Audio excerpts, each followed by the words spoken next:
With Lululemon, the real gift happens when your holiday checklist is complete. When you give them the softest loungewear set, you both get more moments like this. And this. And this. This holiday, Lululemon makes it easy to find last-minute gifts that bring presents. Open the moment. Shop now at lululemon.com. I'm trying to see for the sake of the show, can I be a little more interesting? But I can't. I'm sorry. It has to be this man right here. It has to be Park Ji-sung. I'm sorry.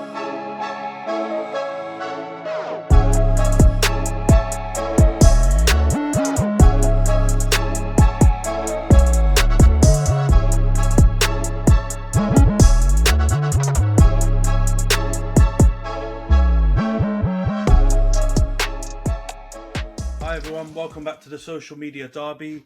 Today we've got a very special guest, someone that's a bit of an innovator, a bit of a trailblazer for, I don't know if it's to say Asian or just like American Asian, Asian American, British Asian. We're the big Asian family, just not seen too many Asian football fan media influencers around, and he's one of the first I remember. So yeah, we've got John Shin on, GoodVibesJohn. So welcome to the podcast, John. How you doing, mate? Thank you for having me. And you know, with respect to your point regarding Asia or America, you know, it's whoever claims me. You know what I mean? if Asia wants me to rep them, and I'll be more than happy. But if America says that's our guy, then you know it's cool too. We'll let them do the racial draft, the Dave Chappelle skit. We'll let them do it. Yeah. We'll let them do it for you. But before we kick off with the pod, we'll just do the general call out that we always do. For those of you watching on YouTube, please subscribe to the channel. We're obviously really small, just growing, so any kind of engagement is super appreciated. Subscribe, like the video, share if you can, comment down below. Me and John are pretty active, going back and forth with people on the social channel. So yeah, don't feel afraid to get involved on the pod.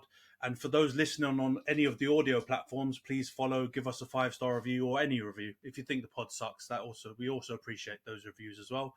And yeah, let's get into the pod. So John, before we find out a bit more about you, because I feel like you've definitely got a super interesting story that we want to get into, let's go over probably a bit of pain, really, if we start talking about United. But I just wanted to get your point of view on what you've made of our season so far and whether you think we have any hope, really, going into the rest of the season now that the last international break's kind of going to be wrapped up. What have you made of it so far? I think from a thematic perspective, I think it's been relatively positive, you know, whether people believe it or not, whether they're like, oh, his name's GoodVibesJohn. No, for real, I've always been relatively positive and optimistic about my viewpoints. And don't get me wrong, this season has probably started in the worst way possible. But I'll start off this by saying that I still am positive because I truly believe that the injuries have plagued this season. I think people seem to sort of undermine what happens to a team when you lose key players. I mean, I don't even need to go back dozens of years. We can look back last year. Arsenal were flying, and then they lost William Saliba for a minute, and then they just started shaking up a little bit. You know what I mean? William Saliba is one player, but he's that important and that critical to how they play.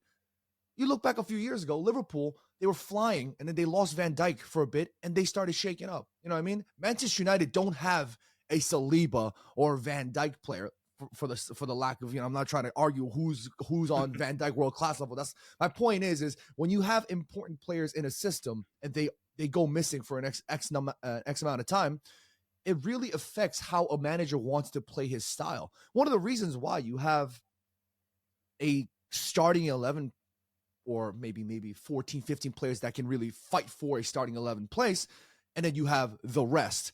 There's a real difference why the players are the rest and they're not playing in the starting 11.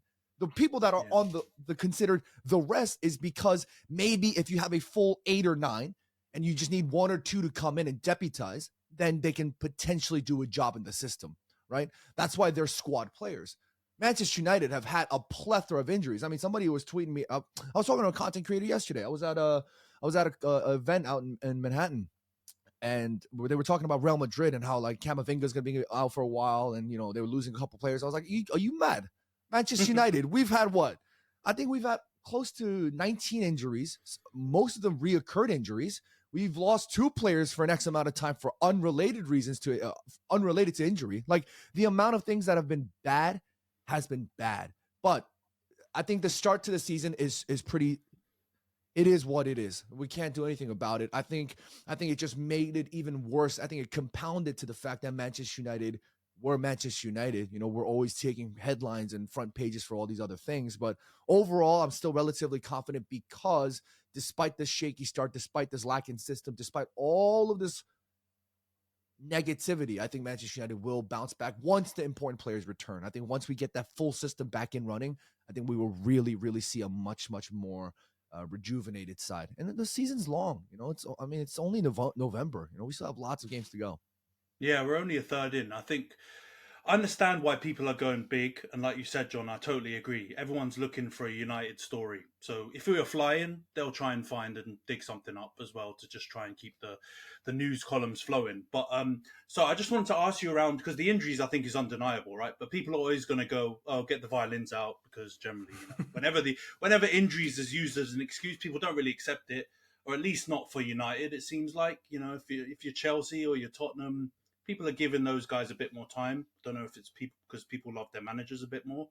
But there's a lot of kind of blame being put on Ten Hag's door. Do you not buy into any of that? Because myself as a United fan, I'm a big Ten Hag fan. So I'm trying to bat all my friends away who are rival fans trying to talk about Ten Hag. But at some point, we do have to look at some of the decisions surely as a bit sketchy, right? I think of the Eriksen sub against City in the second half where kind of all fell to pieces after that. So do you put any blame on his door? And if so, is it like actually worrying, or is it just something that we have to ride out? I am 1000% Ten Hag in, and I think he's very wrongly criticized for a multitude of reasons. And don't get me wrong, I'm not going to say he's completely devoid of all criticism. I'm not sitting here, with my eyes covered like, hey, I don't want to hear it. No, I'm not doing that. But what I am saying is that yes, while some decisions might be a bit suspect, I think some of them, for me, mostly, respectfully speaking, are wrongly criticized. Like, for example, I forgot which match it was against, but Rasmus Højlund had to be taken off, and then the crowd went nuts. They were like booing him, like, why would you take off Rasmus? He's our only striker. People don't seem to understand that this boy is 20 years old, and this is where I got to control myself because I'm going to start swearing. He's been wrestling the men, like full-grown men on that pitch for like 70-odd minutes. I don't think anybody has ever tussled with a full-grown man for 5 minutes. You get gassed when you do it for 2 minutes. This boy was doing it for an entire match, and people expect him to stay on. That's not how it works. That's not how football works. Just because he's got 85 rating on a FIFA card and he's got ST on top doesn't mean he's going to give you the only goal option. The man's legs were done. And when you need to take him out because he was completely gassed, you can't boo and criticize Erik ten Hag by saying, wait, what? He's your like best attacking option. You're going to take him off? He can't run. You know what I mean? It doesn't matter if Michael Jordan is playing basketball in his prime. If he don't got legs, he can't run. You know what I'm saying? Like, Erasmus was done. Those are the kind of decisions where I feel like he's a little bit wronged for. But you mentioned the one against Christian Eriksen. I thought that was a little bit suspect as well. I'm not going to completely say he's devoid of all criticisms. But like I said, going back to my the point that I made earlier, imagine you're Erik ten Hag. Imagine you had this squad that was flying last season. They were playing the system you wanted to play. And all of a sudden, you guys go on a preseason tour. You go all over the place. You guys are absolutely gassed before you even start the season. And you come back to Premier League, and all of a sudden, people are dropping like flies. I feel for him. So look, nobody's devoid of any. Everybody has a part to play. Erik ten Hag, even the janitors, even the groundskeepers, even the chefs, everybody has a part to play in a club's success and in a club's demise. Everybody has a role to play. So I'm not going to say Erik ten Hag's devoid of any criticism, but I think some of them is a bit unfair. So, I mean, with all of that said, I'm assuming you're optimistic about the rest of the season then, yeah? Yeah, look, okay, I'm not going to sit here like an absolute just... You know what I mean? I'm not going to do that. But I am optimistic that Manchester United will still finish relatively strong. I mean, people were right. People were, I think when we were like ninth or something a couple weeks ago, people were like, there's no way Man United are going to make top 4, let alone top 6. And it's just going to be ridiculous. I'm not sitting here saying Man United are going to challenge for the title. That's not the kind of blind Don't do it, John. ridiculousness. Don't do it. Exactly. But what I am saying is that Manchester United should be able to challenge for the top 4. I'm not going to say comfortably, but they should be able to challenge and give a pretty good fight. And for me, that's a good enough season considering how it started. Yeah, no, I hear you, man. I think people. I'm not gonna lie, it was looking real bleak a couple of weeks ago, and we've the most informed team in the Premier League. We've seen all of those stats going around social media and stuff, even though the matches haven't been the most convincing. But it's definitely just shown that this Premier League's going to be tight, man. They're like maybe the top 3 teams, including Arsenal. Johnson's happy about that.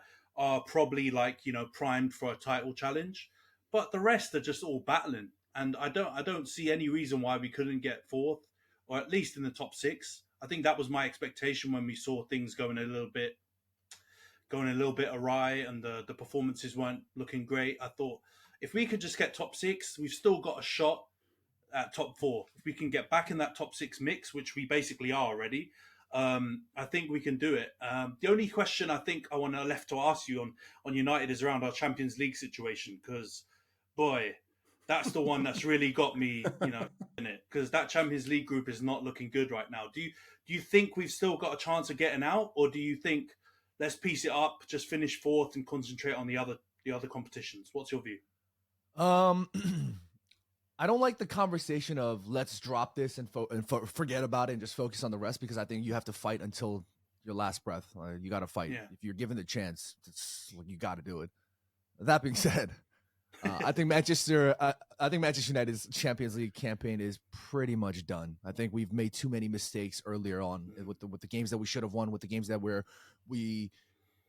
there were moments like against Copenhagen, like against Galatasaray, where we should have secured 3 points and we just simply did not. Well, for whatever reason, on which I don't want to get into, it's just going to take forever. We didn't. I think to try and get a result against Bayern Munich and against Galatasaray, especially, I believe we have Galatasaray at home, right? At their home. It's going to be really, really tough. Just the idea of, I watch Bayern Munich a lot more this season. Apart from watching Manchester United and other sort of one-off football matches. I think last season I spent a lot of time watching Arsenal, but this season I've been spending a lot more time watching Bayern Munich because, of course, as much as I am a Manchester United fan, I also follow Korean footballers. And Kim Min-jae, who was supposed to come to us, broke my heart, went to Bayern Munich. I've been watching him. The amount of games and influence that he has on that side is insane. Of course, if you think I sound biased, that's completely fine. You go watch him. You go watch him, and you determine it yourself. Just watch Upamecano defend, and then you'll understand why you need Kim Min-jae next to him. Yeah.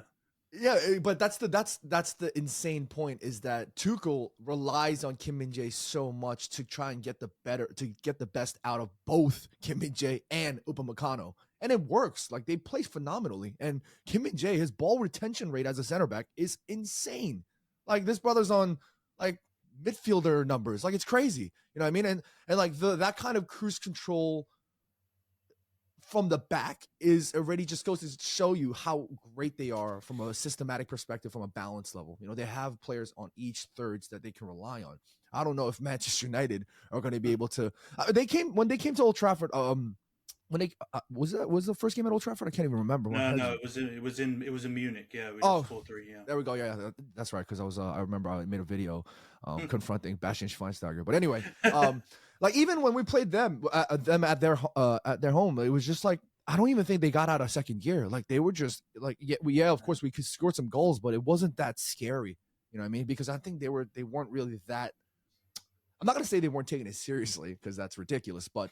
It didn't seem like they were really playing at their fullest potential. And I'm worried that if they are at their fullest potential, especially with Harry Kane doing these ungodly things that he's doing right now, I just think Manchester United, with respect to Champions League, I think it's pretty much done. I'm not going to say give up now. I'll never say never, but it's looking really bleak. Yeah, no, I hear you, man. I completely agree. I'm just holding out false hope that it's that Galatasaray game more than anything that scares me, because they've actually still got skin in the game. Mm-hmm. And if we manage to win that, I actually will be a lot more confident that we can get out, because there's no way Bayern aren't going to beat Copenhagen in the next game to wrap up first place. And if they do, they might just put out the Rezzies in the last game. And if they do that, and we've got loads on the line, I know I'm really, really clutching at straws here, but that's the only hope I have. Like, I don't think we'll play a full strength Bayern in that last game. It's just whether or not we actually have a chance to still get through, which I'm not confident of going away to Galatasaray and getting a win. So yeah, and that's what we need. So let's move on to your thoughts quickly on Arsenal. We'll keep this short and sweet because I guess you're just going to say they're great. But what have you made of their start to the season? So I forgot which channel I went on. I went on one of those channels early on in the season for like season predictions, and I actually had Arsenal winning, and people were calling me. Yeah, so did I, bro. So did I. People were like, "You absolute." Blah, blah, blah. They were going off on me, lads. and the reason why I said Arsenal were going to win was kind of similar to what sort of Gary Neville has been saying recently. He said that he picks Arsenal to win because he says they have no excuses but to win. I'm not going to go that far because I think that's more like, a Gary Neville versus Arsenal thing. But I think that Arsenal, I looked at two teams. I looked at Arsenal and Manchester City, those two teams in particular. And I said that Manchester City, we're going to go through a phase now where they're going to have to transition some key players. And they have been. And they were even at that point when I made that prediction, I think they were even talking about almost potentially losing Kyle Walker. They were also potentially talking about almost losing Bernardo Silva. Like the players that they, at the moment, I thought they were going to lose was going to be enough for them to have to shake things up and recalibrate. And I thought that Arsenal, from a recalibration perspective, probably needs to do the least of that. I think they were ready to go, just, kicking things off from last season.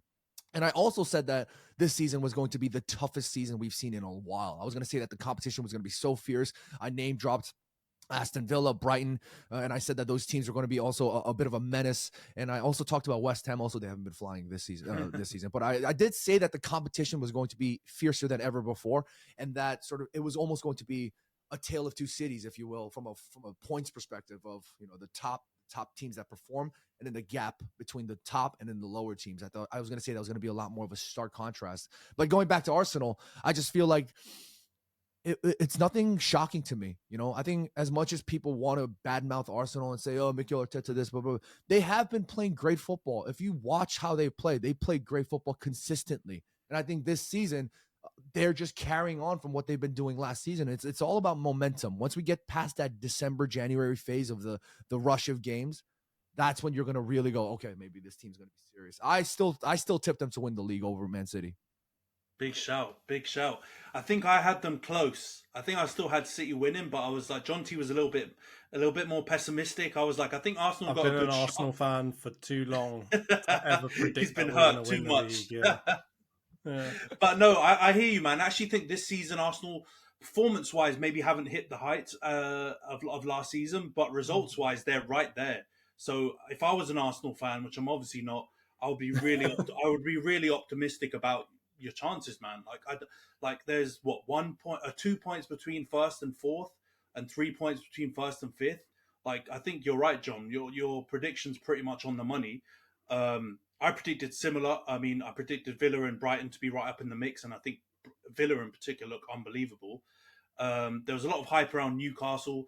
If you ask Johns, he'll tell you that I'm a bit of a Newcastle hater. He's the biggest Newcastle hater in the world. Yeah. But yeah, the teams are close, man, and I think I think Arsenal are going to be there. I'm because of the Liverpool rivalry. I'm never going to give them their props, but they're also in the mix. But yeah, I think it's going to be an interesting, this second chunk of the season now between December, January, and February, right up probably to the Carabao Cup final. I think it's going to be really key to who challenges who and who's going to win the title. But I think Arsenal are in there, man. I think wait until City get KDB back, lads. We've completely forgotten that they haven't had KDB at all. That's a good point. I predicted that they'd be first, we'd be second, and the point difference would be large. And I was hoping that they wouldn't be that hungry this year because they won it all last year, basically. But if you get Doku just going absolutely nuts, and they get Foden and all of their other players performing, then we're in trouble, boys. Yeah. I think there's been moments in the season where City have looked like that, but they've also lost to Wolves. They lost to Arsenal as well, and I don't think you guys had to play that well to beat them. So I think City are there. Same thing happened last year, though. Just the end of the season, they just went on an absolutely crazy run. And if they get KDB back, just putting things on a plate for Haaland, we're all in trouble. Now we are, but I think you guys have a good shot, and I think you're like John said. I think you got a much stronger squad.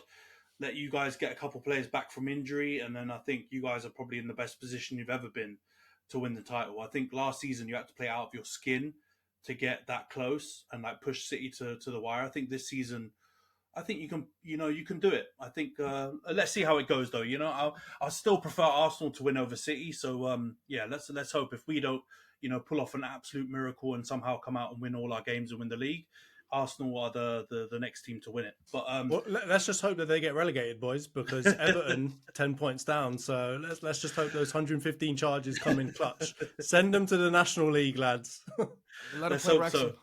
Yeah, exactly. To be honest, I really don't want them to play Wrexham because Wrexham are going to give them a little bit too much shine with all their documentaries and all that. But now let's crack on to the interview part then, John. Let's find out a bit more about you. So, like I said in the intro, man, I remember watching at the time I was living in China, so obviously I couldn't, even though we're based in London, every now and again we go up to Manchester and go and watch some United games. But when I was in China, I was watching Full Time Devils, and I remember seeing some of your segments, and you were like, quite a prominent part of that fan channel at the time. And I just remember saying, "Holy shit, there's an Asian dude that's talking about football on one of these fan channels." And up until then, and pretty much since then, I don't think I can remember any others, or if there are, there are very few.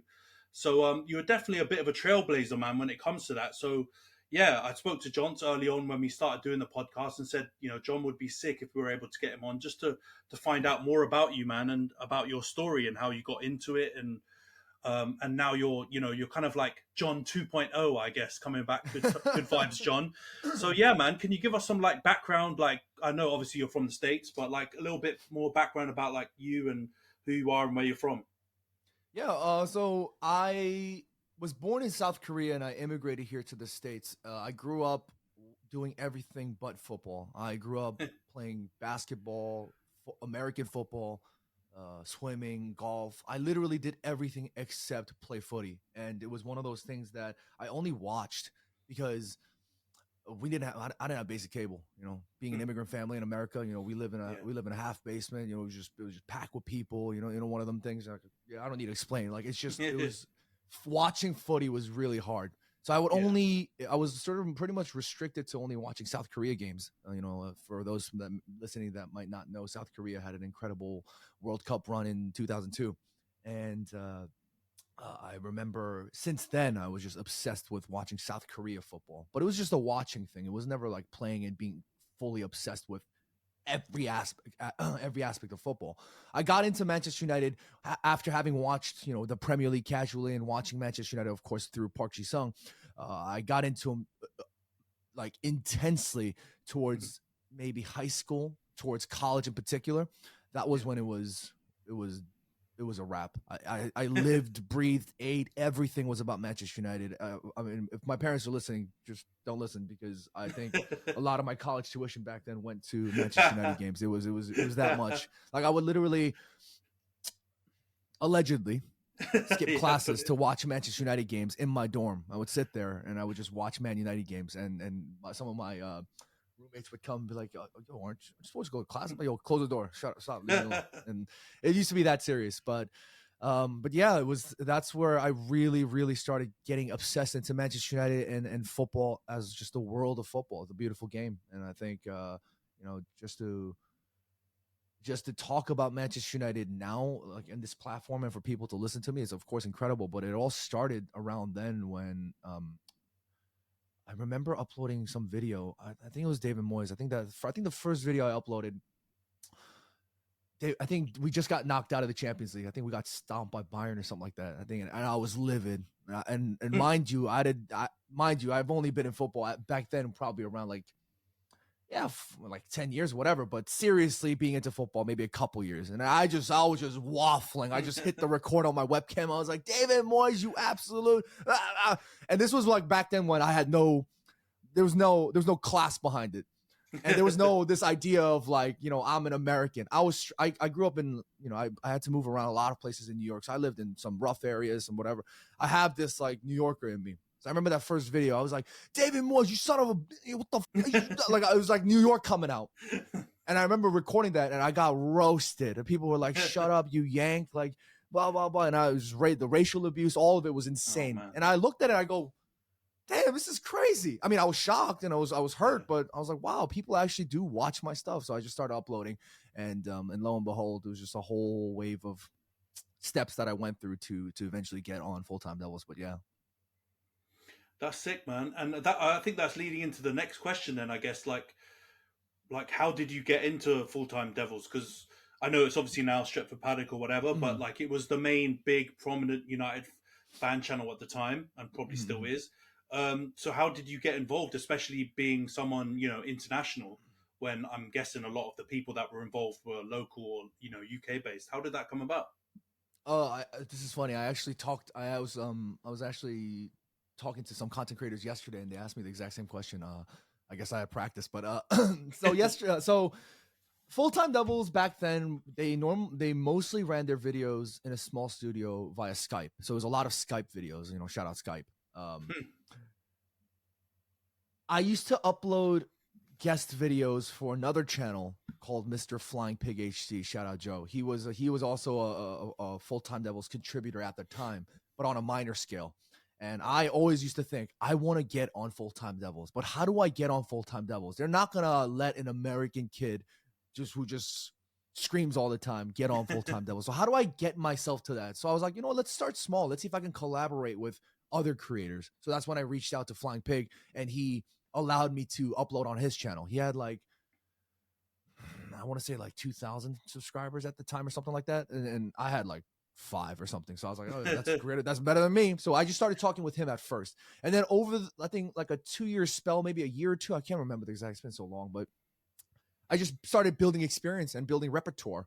And eventually around 2016, around that time frame, Full-Time Devils had merged with a lot of these other fan channels in that era. I think there was a Blue Moon Rising. There was like another Chelsea fan channel, and there was another Arsenal. I can't remember if Arsenal Fan TV was involved, but there was a lot of other channels, fan channels for all these other clubs that had merged into what was called the Football Republic. And it was run by a media company. It was a really big organized thing with like an actual studio and producers. They were serious business. And with a partnership with Skype, they released this competition called the Skype Pundit Pursuit. So for each club, they wanted to bring on like a guest contributor who was going to be like, you know, a panelist basically. And instead of the OG panel, like for Full-Time Devils back then, they had, you know, Adam McCullough, Sam Homewood, you know, all those guys. And every channel had their OG guys, but they wanted to bring in like a Skype guy. And I remember I was like, this is my chance. I got to do something. But I didn't know how to approach it because I was like, this is my only chance. I better not blow this. And then after like, I think after like a week of me just contemplating, I got upset. And I was like, you know what? I don't care. I'm just going to do me. So I remember taking my really rinky-dinky iPhone. If iPhone 4 was the latest phone back then, I had the iPhone 0.5. Like it was the worst iPhone like available. And I used to work at, I don't know if you guys know where Rockefeller Center is, but I used to work in Midtown. And I remember I was just walking around during lunchtime, and I was like, screw it. And I grabbed my phone and I just went like this. And I was just like, my name is, and I just went off for like a minute. And I just sent it. I was like, this is my submission, whatever. And they loved it. And they were like, John, this is incredible. We'd love to hear more from you. Let's organize a thing. And that's where I started talking with Adam McCullough, and we sat down and we did an interview video. And it was really funny because he still is a massive Anthony Martial fan. He will ride for that man. Like he will ride for Anthony Martial till the day he dies. I am a big Anthony Martial hater. And I remember first talking about it with him, and I remember like off camera, and he said something about Anthony Martial, and I was like, yeah, that no way. I remember saying something, and then his face expression changed. I was like, oh, I'm done for. No way. But they love that, and that's how I really started. And then they started, you know, getting me on a lot more of their videos. They asked me to come feature and hop on from time to time. Back then, they used to record 9:30, 10 a.m. UK time. That was 5 o'clock US time. So I would wake up at 4:30 shower just to snap and wake up like sharp, just try to get as sharp as possible, just drown a cup of coffee, chug a cup of water, and then I would start recording at 5 a.m, and then I would do the video at 6 o'clock, and by then I'm fully wired, adrenaline's pumping, all that stuff. So at 6 o'clock I'm just walking around now doing something, and then I would just get ready for work, and then I remember I'd just be in the office, just doing this, dozing off, but that was the rinse and repeat. That was like how it really started for me. No, that's sick, man. Yeah, I remember that time, and that time, I don't know, maybe I'm being a bit biased, but that moment of football, like fan media, it was kind of like the grime period for like music here in the UK. It was like where you had all the innovators and like all the people that were involved in that period of time are all now smashing it in their own different, properly legit places, like, Stephen Howson on 5 with Rio, and you're smashing it. A bunch of other guys are smashing it in different places. But yeah, it kind of that was where all the innovators started and then carried and moved on. And now you see what football fan media is now, and you see like mainstream media copying a lot of the, stealing the flow and stuff like that with a lot of the stuff that was created in the football fan media space. So that's really sick, man. But and the reason why, like, I guess this came about was because I saw one of your tweets talking about kind of you visiting Manchester in 2017 and kind of like a big period in your life. But I remember, like, I don't know if you've explained this on any other channel, but like you were like heavy, like you said, into Full-Time Devils, and then like suddenly I couldn't, like, I just didn't see much of you like online. Was there, like, did you actually stop, or was I just not looking hard enough for your content? Like, what happened? No, you're right. I did stop. That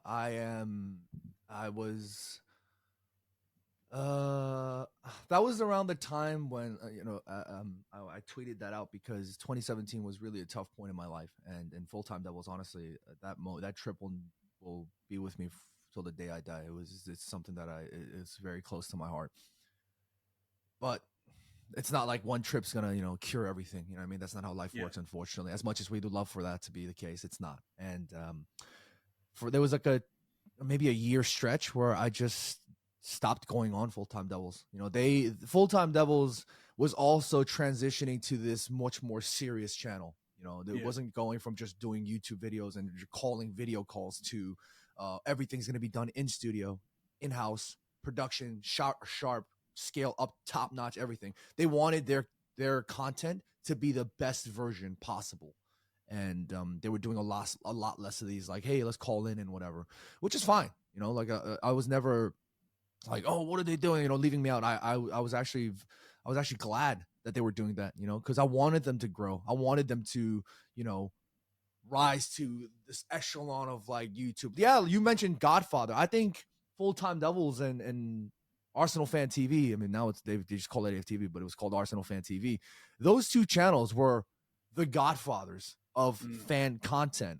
And as the years went on, people started catching on this thing like, oh, wow, fan channel and fan media and fan content is incredible. So they started doing variations of that and whatever. And I'm not saying that's bad, but they were doing these things and they were growing at a much faster rate. And as a Full-Time Devils family, they might not be bothered with it, but I was like, yo, I want to see y'all grow. I'm like that loyal dog. You know what I mean? Like I'm the one barking and the owner's in the back, like, hey, relax, man. And I'm just like, you know what I mean? Like, I wanted to see them grow, and them telling me like, they want to do more in-house and whatnot. That was perfect. That was perfectly fine for me. And it was perfect because I just felt like I needed to step away. So I think I spent a year where I just completely disconnected from the world of football. Like, I deactivated Twitter. I like unfollowed everything on Instagram. Like I think I deactivated Instagram for a while too, but I just completely disconnected from the world of football. And I thought it would make me feel better. And for a brief moment, it did. Like, there was a brief spell where it did make me feel better, but I just couldn't get away from it. I needed to try and, find my way back. And that was where I think I went through that transition period of trying to really figure out, like, all right, what's best for me? Like, what do I want out of this? And of course I started taking content creating a lot more seriously in the past 2 years, but I needed that transition, taking my step away from Full-Time Devils, taking my step away from the world of football to just sort of like get my head together, take care of things unrelated to football and things like that. No, man, that's to be honest, is it's heartwarming because that's another reason why I reached out. It was not only the the obvious stuff, seeing someone from your community doing stuff that you find really inspiring, but also the fact that it's real life, isn't it? And like real life it gets in the way, and we all have our struggles and challenges and stuff. And the way you bounce back, man, I love it. That's why I said the like John 2.0, the good vibes, John. I love it, man, because I remember watching you in the John 1.0, and it was great to see you and how passionate you are about football then, and your approach now, even maybe a little bit more positive than back then, is still super super good, man. And growth is important, and it's important to see, that people don't have just like a linear journey where everything goes perfectly and smoothly. There's bumps in the road, but you can get past it, man. So I guess the last kind of question of the John Shin interview part is what does the future hold for you, man? Obviously, you talked about stuff that you're doing on your channel. You obviously contribute to other channels now. Is there any cool projects you want to talk about or things that you're working on that you can maybe shout out on this little portion? Right now I'm just at a point where I'm just trying to collaborate as much as possible with people that I enjoy working with, especially people that have supported me for a long time. If there's anybody I should be grateful for, is the people that's been backing me since day one. For example, like the Stratford Paddock guys, like I would take bullets for them. Like they are my guys. Like those guys have been riding for me for a long time. And right now I'm at a point where I'm just collaborating. I'm just working with as many people. Like I mentioned the content creator thing yesterday. There was an event here in Manhattan with footy kits, and a bunch of content creators showed up. We're just chatting with them, and they're all great folks. And I want to collaborate with people like that. I want to try and see if we can put New York City more on the map. I think this whole idea of Americans and footy, I think it's changed a lot. And when I say a lot, I think it's changed a lot since when I first started doing content in 2010, 2011. And we've come a long way, and I want to be at the forefront of that. I want people to understand that, people like myself, people like other content creators who's been through this, shout out Jimmy Conrad, Kick TV, all these people that's really helped to really engineer this movement here, on our side of the the country. I just want people to understand that like New York City is a beautiful place for football. The football culture here is incredible, and the rest of the world has this idea that like, oh, Americans, they call it soccer. Blah, blah, blah. Yeah, we call it soccer. Who cares? You know what I mean? It's the same sport. It's just a different name. You know what I mean? I have two names. My American name is John, but my Korean name is Oak. My close friends call me Oak, but it ain't. But just because they call me Oak, it's not like I'm not John. You know what I mean? It's just a different word. And I think I want to help people try to, push that aside and just look at the beautiful side of New York. And I just want to keep working towards that goal. And hopefully, New York can be another hub, just like Manchester, just like London, just like everywhere else besides America. You know what I mean? Yeah, no, 100%. And yeah, I guess on the coaching side and the player side, I think there's still some stigmas. You saw how Jesse Marsh did when he was Leeds manager. There was a lot of unfair criticism and rubbish going around, the Ted Lasso shouts and all that kind of rubbish. Even with I think was it Chris Armas, our like assistant manager Thomas, under Ralph, Mr. AirPods. Yeah, exactly, under Ralph Ragnick, he used to get those shouts. So I think we've still got a lot of work to do to try to remove that kind of anti-American sentiment around football or soccer or whatever. Like, football's football. It's a global game. People everywhere love it. Americans are allowed to love it, and they love it just as much as anywhere else. So you're right, man, 100%. And I would implore everyone to go follow John's channel, Good Vibes John. Also follow other channels that he's involved with. Obviously, he's involved with the United View as well, quite regularly at the moment as well. So go and check them out. They're obviously big fan channels. But before we wrap up this segment, John, we've got a question that we ask every guest that comes on the pod. Obviously, me and John's being of Asian heritage, Taiwan, whatever. We want to try and highlight Asian players in football because I feel like when we talk about different ethnic groups or communities, a lot of them get a lot of shine. But the East Asians, Southeast Asians are kind of one of those groups that we've had ballers, man, but I don't know if we've quite hit the mainstream when it comes to people's recognition and shine. So the question we want to ask is, who's your favorite Asian player of all time? I could probably guess who it's going to be, but I think I can as well. We're gonna let you answer anyway. Yeah. I'm trying to see for the sake of the show, can I be a little more interesting? But I can't. I'm sorry. It has to be this man right here. It has to be Park Ji-sung. I'm sorry. It's just he is influenced me. He has been such an important part of my life. And it's so crazy, isn't it? Like, this guy doesn't even know who I am. This guy just lives his life. And for me, he's been everything. Like, he's dragged me through such dark periods of my life, even as a young kid. You know, when you're 10, 15 years old, as a 30-plus-year-old looking at a 10-year-old kid who goes, "Oh, I'm stressed about life." You're like, "What the hell do you know about stress?" Right? But no, but 10-year-olds have stress just as much as a 30-year-old has stress. And when I was a young kid, I went through a lot, emotionally, physically, all these things. And Park was a hero that I used to look up to so much. You know, I used to have this fear of being, you know, in a country where I was a minority. You know, and I grew up in areas where I was literally the only Korean kid, you know, so having to adjust, assimilate to all of these cultures and people and the way they used to hang out and all these things. Like, it was a massive challenge for me. And when you're a kid like that, who my personality, you know, I see myself as pretty emotional. I see myself as somebody that, like, you know, my friends tell me that I used to overthink a lot. You know, when I was a young kid, like, these things used to impact me so heavily, and it used to, you know, traumatize me to some extent. But, you know, I used to look up to people like Park as my hero. He used to drive me. You know, I remember I think I was in like 6th grade or something. This might sound like absolutely ridiculous now, but I remember I had a crush on this girl, and she was like, "I don't like fat kids." I was like, "Damn." Like, that hurt me. I was extremely overweight. I was like morbidly obese in the BMI scale. We've been there, bro. Yeah. Yeah, and I was like, I got to do something about this.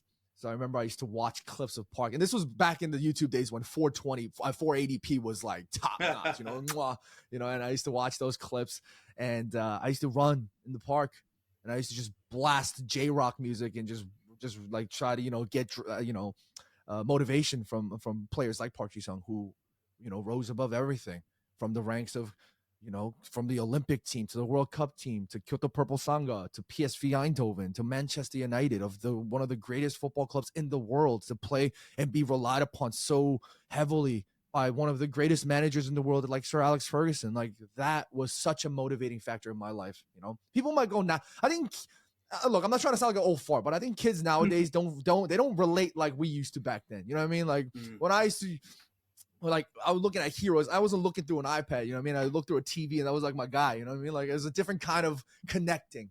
You know, and I think for me, Park was somebody that I relied on so much for those reasons. I think I'm almost like, my goal. You know, funny enough, my goal is to meet Park Ji-sung. Like, one of the reasons why I continue to do this content thing is because I want to meet him.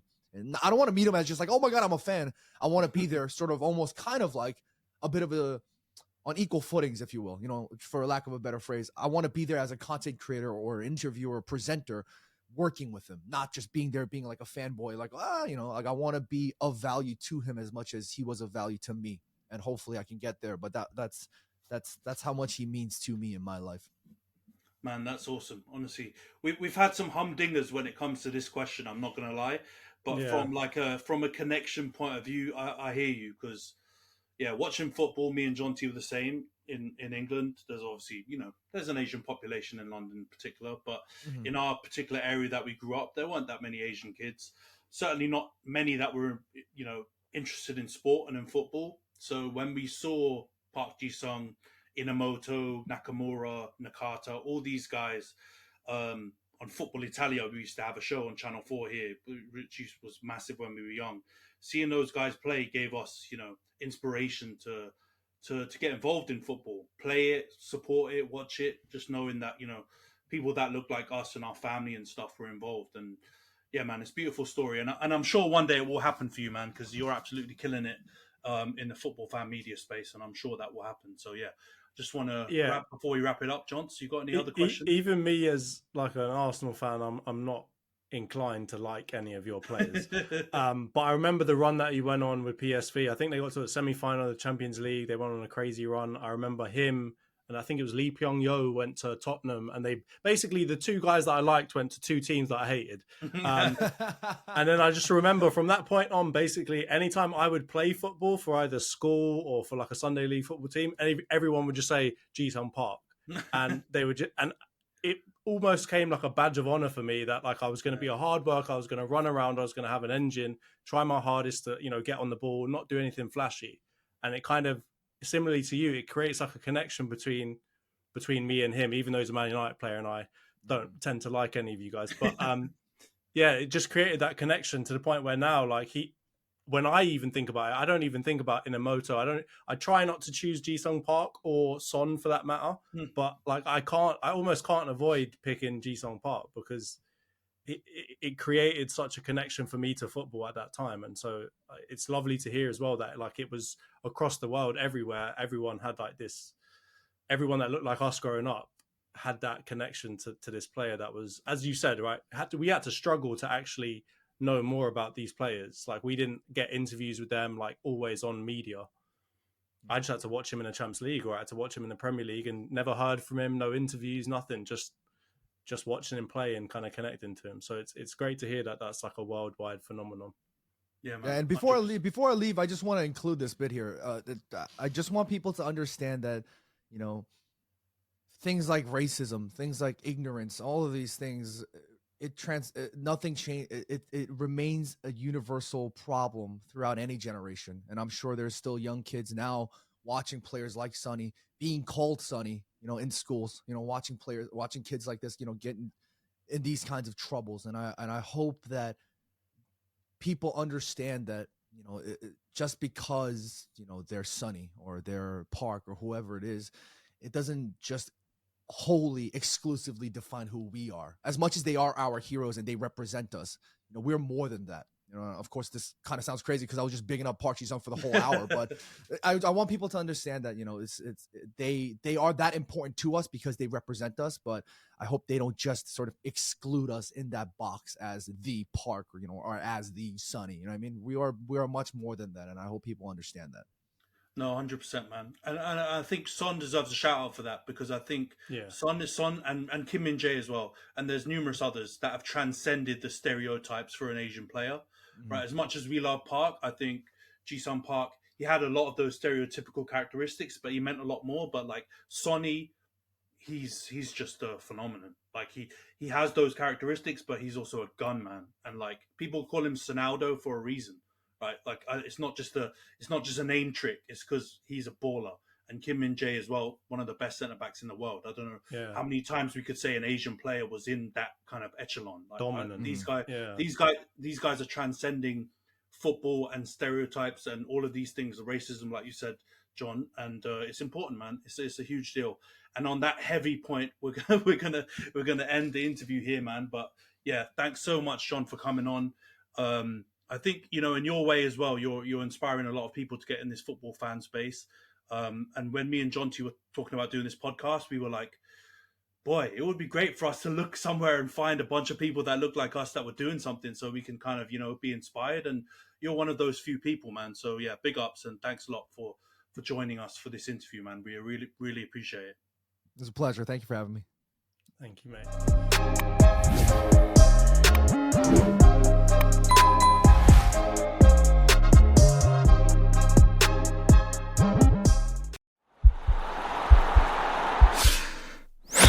This podcast is part of the Sports Social Podcast Network.